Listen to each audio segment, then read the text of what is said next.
A West Richland farmer is on a mission to reconnect consumers with their food. Aubrey Gallegos with Pearl Jack Farm in West Richland is doing just that with her sheep, turkeys, and chickens. And she's also ensuring her animals don't deplete the land through regenerative farming. Tonight she explains how her methods of farming are helping the land instead of depleting it. Pearl Jack Farm in West Richland may only be over a year old, but the idea originates from Aubrey Gallegos' family, who were cattle ranchers in the Dakotas. Had I think a complicated relationship with the ranch. I wanted to take their story and kind of infuse it with hope for the future and have them be a part of the future of farming in our family. Now, you won't find cattle on this farm. Aubrey raises turkey, chickens, and sheep for consumption and breeding. It's a 180-degree change from Aubrey's life a couple years ago when she was working in Brooklyn, New York. And at the time, actually, I was vegan. Now she's on a mission to reconnect consumers with their food. I think people really want local food. They want nutritious food. They want humane food.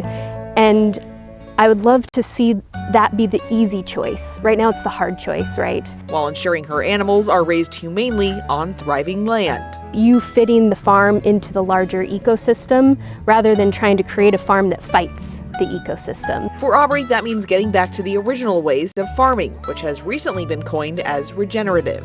It used to be sustainable farming, and then it switched to regenerative. And I think that was a really important mindset shift that happened in our community, where it was like, we're not just trying to be sustainable, we're not just trying to sustain this property, we're actually trying to improve it and get it even a little bit more wild. It's definitely more work, and it might take more time for the financial kickback to outweigh the cost. But Aubrey says happy animals and healthy land are worth it. Rotational grazing is kind of the fundamental approach that I have to running the farm. So the sheep ideally will be on one kind of small patch of grass for a very short amount of time. Their manure is really nutrient rich and creates this very rich subsoil ecosystem, and that gives the grass a chance to regrow.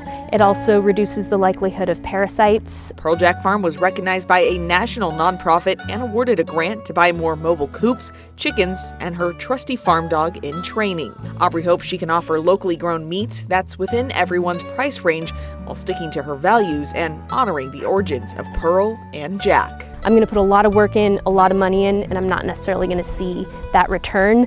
But to me, there's no point in farming if I can't do it this way.